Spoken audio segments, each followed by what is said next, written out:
apa bangunan pertama yang ada di atas muka bumi? Maka Allah memberikan jawaban dalam Al-Quran, inna awwala baitin wudi'a lin-nasi lalladzi bi Bakkata mubaraka. Bangunan pertama yang ada di atas muka bumi adalah bangunan yang ada di kota Bakkah, nama lainnya Makkah, nama lainnya Ummul Qura. Itu adalah Al-Masjidul Haram.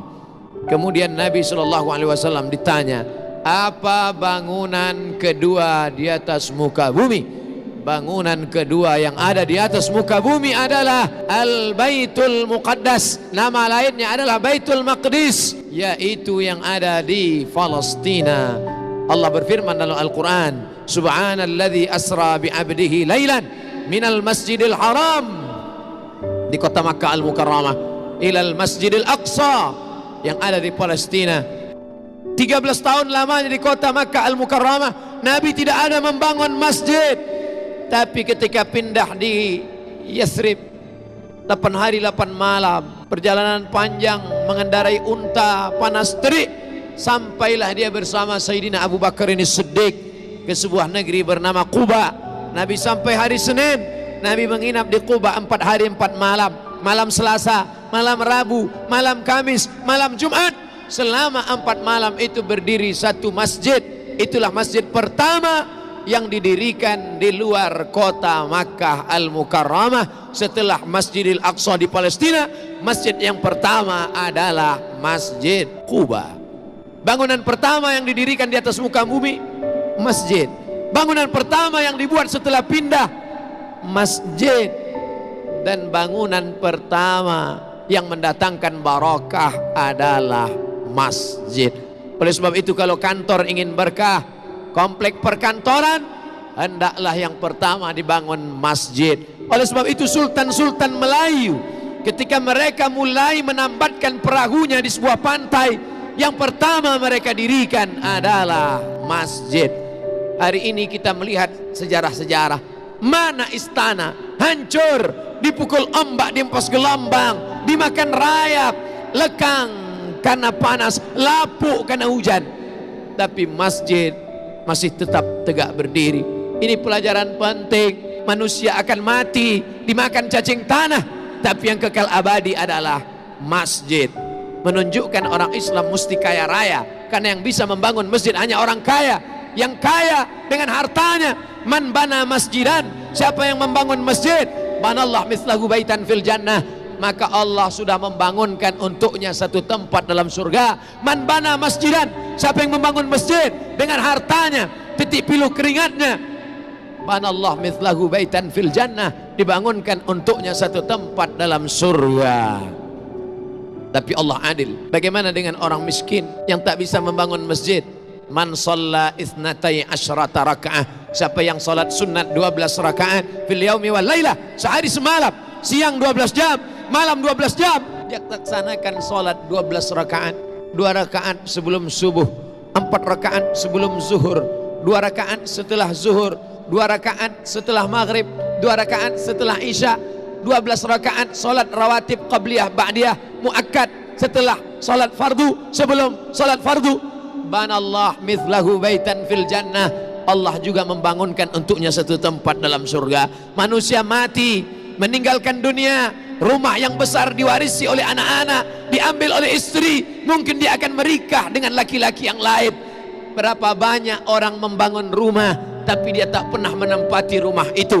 Berapa banyak orang membeli mobil, kendaraan mahal, tapi dia tak pernah menaikinya. Berapa banyak pencari rezeki tapi rezekinya dinikmati orang lain.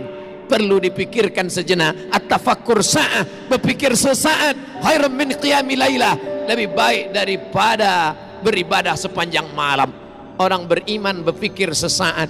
Yang hari ini beribadah, banyak ibadahnya, khusyuk dia, tapi setelah mati akan putus. Idza matal insan, dalam Sahih Muslim, idza matal insan, kalau manusia mati, inqata'a, putus amalnya. Tapi ada yang tetap mengalir, shadaqatun jariyah, tanah yang pernah dia wakafkan untuk masjid.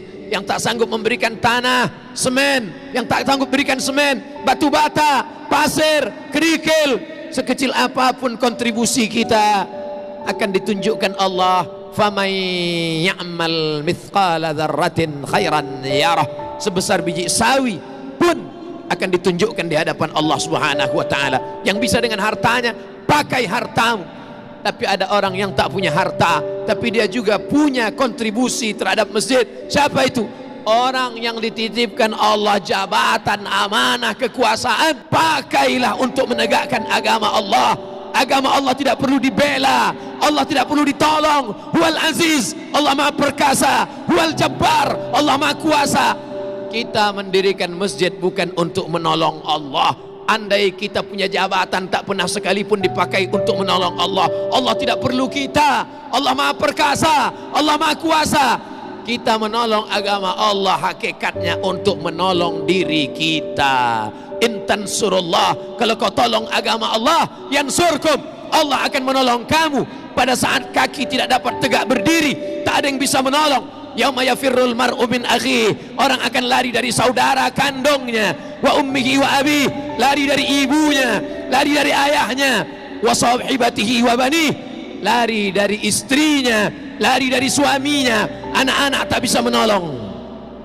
Likulli imri'im minhum yauma idzin sya'nun yughnih, maka pada saat itu yang bisa menolong hanya amal, amal, amal. Salah satu amal yang kekal abadi adalah membangun masjid.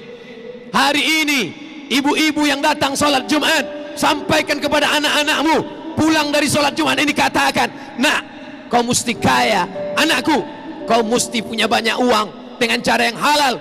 Aku mati, kau akan membangun masjid, nak. Maka amalnya akan mengalir walaupun kita sudah mati meninggalkan dunia. Hari ini bapak-bapak yang salat pada salat Jumat perdana di masjid kebanggaan orang Batam, orang Kepulauan Riau, orang Sumatera, orang Indonesia, megah tegak berdiri sebagai orang Batam, sebagai orang Kepulauan, sebagai orang Sumatera, sebagai orang Republik Indonesia. Kita bangga dapat tegak berdiri di atas muka bumi Allah, masjid tempat menyembah, mengagungkan, memuliakan Allah.